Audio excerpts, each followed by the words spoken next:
Hi,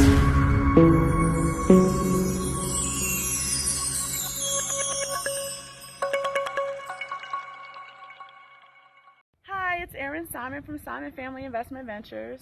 Wanting to do a video for you today. I know I'm squinting, I'm sorry about that, but the sun's out. I thought I would do a video outside because we're in Aztec country and we're going to talk about Cuauhtemoc today. You can see the beautiful mountains over there, the valley below, all the way over there. And then over here we have actually two ancient pyramids. You can't see it, and I can't get my camera to zoom up there, but at the tippy top there's a monastery that protects the ancient ruins.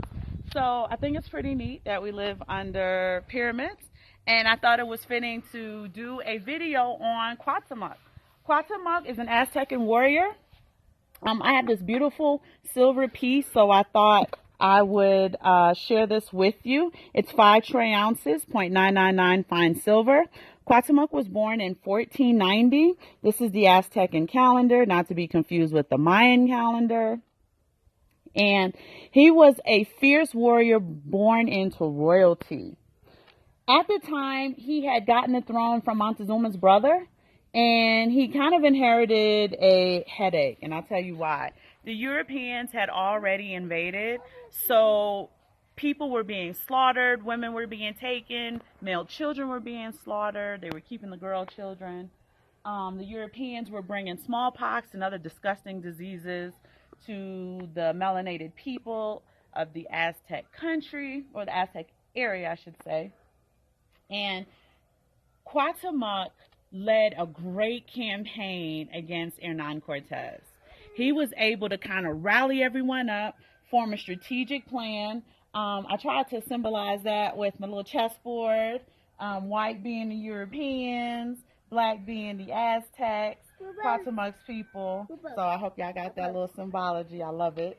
And his campaign was so strategic and so on point that even Hernan Cortez was very impressed by the campaign that was launched by Cuauhtemoc leading the way. He was so impressed, in fact, that he let him live under the condition that he would be his proxy, meaning he's going to call the shots. Cuauhtemoc is going to ensure that the people follow whatever orders Hernan Cortez has. He was not having it at all. He was actually a huge problem for Hernan Cortez and his troops. So what Hernan Cortez ended up doing, because what they were there for in the first place was to find silver, gold, and other treasures.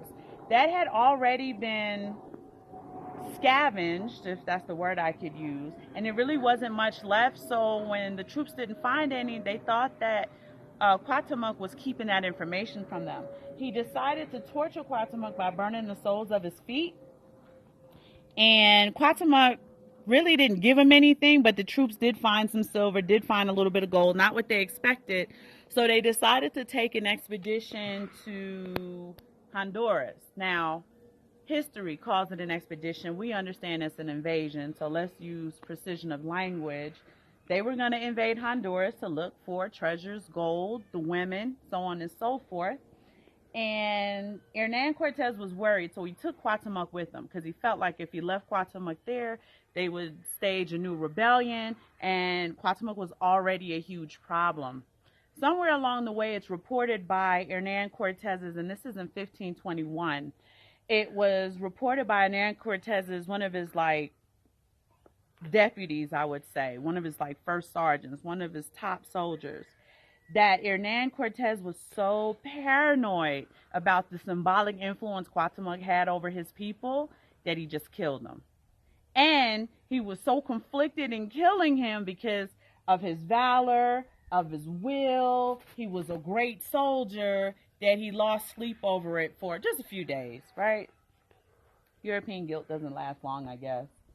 So I thought that was a pretty neat story. I wanted to share that with you. I know silver's trading sideways, but I'm hoping that you're getting your hands on it since it's so inexpensive. It's great to just kind of build up an arsenal of silver, especially if you have an emergency and you needed to liquidate some of it.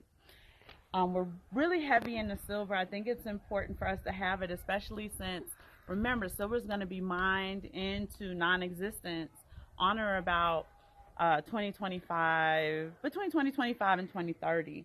So we really want to get our hands on it. It'll be the first element struck from the periodic table. You'll be glad you got your hands on some. But it's also fun to have pieces of history, just kind of understanding the symbolism and just kind of doing a little bit of research on the stash that you have. I hope you liked that video. Look for more videos from us. Thank you so much for subscribing, liking this video, and sharing our content. See you later.